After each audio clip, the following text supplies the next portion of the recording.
Welcome to Not Milk Never Milk. Subscribe if you're lactose intolerant. In this video, I will explain how to remove a Tesla side camera. First, it's crucial to understand that there's only one correct way to do this to prevent damage. We'll cover the necessary tools and the precise steps involved. This isn't a quick task, so allocate sufficient time and ensure you have a well-lit workspace. Following these instructions carefully will help you achieve a successful and safe removal without compromising your vehicle's integrity. Before you begin, gather your essential tools. You'll need a non-marring plastic trim removal tool and a T20 Torx driver. Safety is paramount, so ensure your Tesla is completely powered off and placed into service mode through the touchscreen. This prevents accidental activation or electrical issues. Additionally, apply painter's tape around the camera housing to protect your vehicle's paint from any accidental scratches during the process. Preparation saves time and prevents costly mistakes.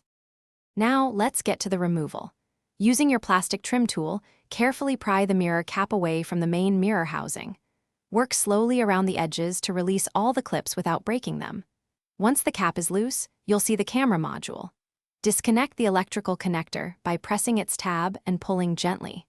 Finally, use your T20 Torx driver to remove the two screws holding the camera in place, then carefully extract the camera. To reinstall, simply reverse the steps you just followed.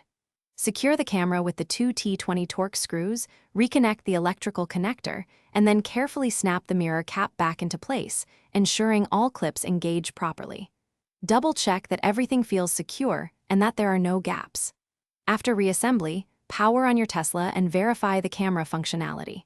For more details and other great deals, check the description below. It's always rewarding to complete a DIY project successfully and safely. Thanks for watching. If this was helpful, leave a like and consider subscribing. See you next time.